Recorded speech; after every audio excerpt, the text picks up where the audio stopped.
When it looked like the Chicago Sky is turning heads with having another Barbie night when Caitlin's coming to town. Angel Reese and the Chicago Sky have made the same critical error once again, and this time the backlash could be even more severe than anyone anticipated. They seem to think they could ride Caitlin Clark's popularity for publicity while simultaneously trying to shake her confidence. But now, the plan appears to be unraveling in spectacular fashion. What do you think?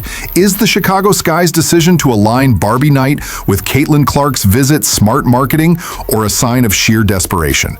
Share your thoughts in the comments below. Here we go again. The Sky are repeating the exact same misstep that already blew up in their faces last season.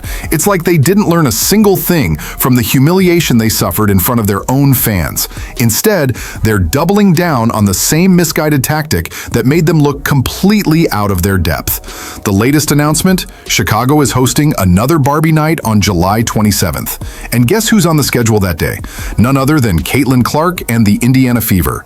This isn't some accidental overlap. This is a deliberate attempt by the Sky to benefit from the Caitlin Clark buzz while also attempting to establish some psychological edge for Angel Reese. But here's where it turns into a comedy of errors.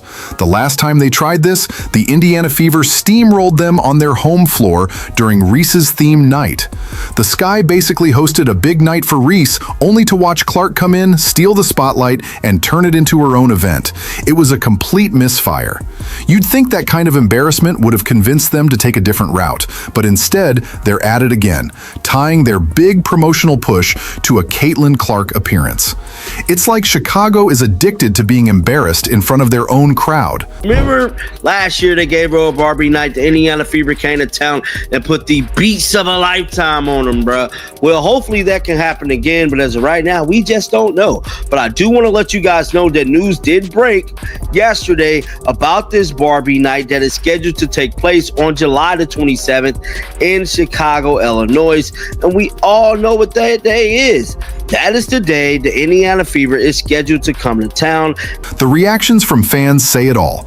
This entire situation looks ridiculous from the outside. Fever supporters are already flooding social media with sarcastic remarks like, "Of course it's scheduled during the Fever game because Angel has to piggyback off Caitlin for everything," and "make sure to bring enough towels for the Fever players to sign." That last jab hits hard because it's highlighting a truth everyone sees. Indiana fans are likely to show up in large numbers and might even outnumber Sky fans at their own home game.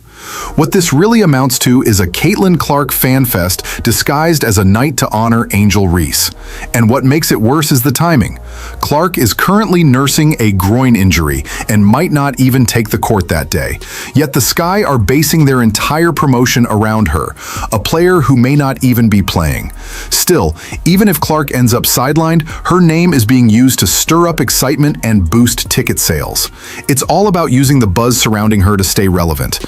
Fans is definitely pointing this out, that this is another consecutive year that the Chicago Sky is taking advantage of the Caitlin Clark effect and having this Barbie day. Now, last year they did a thing, they gave out t-shirts and stuff for Angel, and I don't know why they decided to do it this day, guys, but it just is what it is, man. A lot of Indiana Fever fans is definitely speaking out about this. Think about how weak this looks from a business angle. The Sky are basically saying they can't attract a crowd on their own. They need the star power of an opposing player to drum up interest. It's a public admission that Angel Reese and her teammates alone aren't enough to bring fans through the doors. This becomes even more cringeworthy when you zoom out and consider what's happening in the WNBA at large. The league is deep in CBA negotiations, with players calling for better salaries and improved working conditions. Meanwhile, the Sky are focused on gimmicky promotions instead of building a competitive basketball team.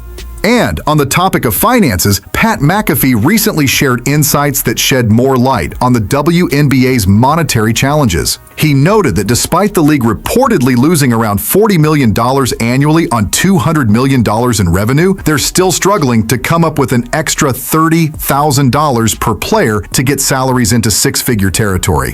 McAfee also tried to get Commissioner Kathy Engelbert on his show during All-Star Weekend in Indianapolis, but she declined. That might have been a smart move. McAfee doesn't do softball interviews. He likely would have grilled her about everything from the league's money woes to the officiating, and why a player like Caitlin Clark makes $70,000 while concession prices rival that same number.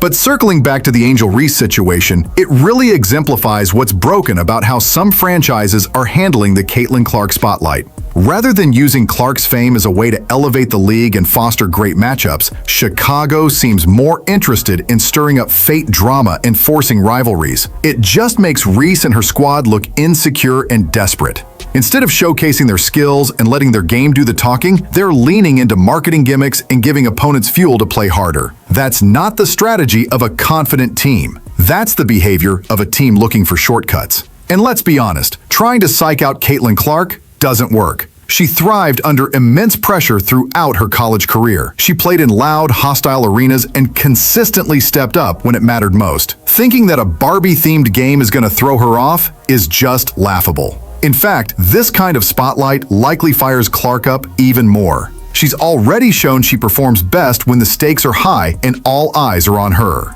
So all Chicago's really doing is setting the perfect stage for Clark to shine. Again. Based on how the Fever have already outplayed the Sky this season, there's good reason to believe they'll do it again, especially with added motivation. Chicago's strategy here is flawed from every angle. They're telling the world they see themselves as supporting characters in someone else's show. Instead of pushing their own players and carving out their identity, they're positioning themselves as the opposition in the Caitlin Clark. Adding a halftime performer just shows how far they're willing to go to turn the night into a spectacle. They know a regular Sky game won't draw attention, so they're throwing everything they can at this to make it feel like an event. And this is where things could go south fast. By hyping this up so much, Chicago has raised the stakes to a point where another blowout loss could become an even bigger headline. Last year's failure was embarrassing enough, but at least the expectations weren't as high. This time, the buzz is bigger, the crowd will be larger, and if the Sky get beaten again, it'll be an even more brutal storyline. Reese, too, now has the added pressure of needing to deliver on what's been labeled her big night. If she underperforms or gets shown up by Clark, assuming Clark is able to play, it'll only worsen the perception of the Sky's approach. This is what happens when teams try to fake drama instead of focusing on basketball. By creating all this noise, Chicago has ensured that anything short of dominance will be seen as failure. Fans already seem to sense it. Comments like, "This feels like a repeat of Clark ruining Barbie night," are popping up all over, signaling that people haven't forgotten the last time. Even the supportive fans are expressing concern, posts saying things like, "Hopefully Atkins is back," or "They need to add someone fast," basically admit that the current roster isn't enough. The Sky did respond by signing Marisha Davis on a 7-day hardship deal, which clearly signals they know they need more firepower.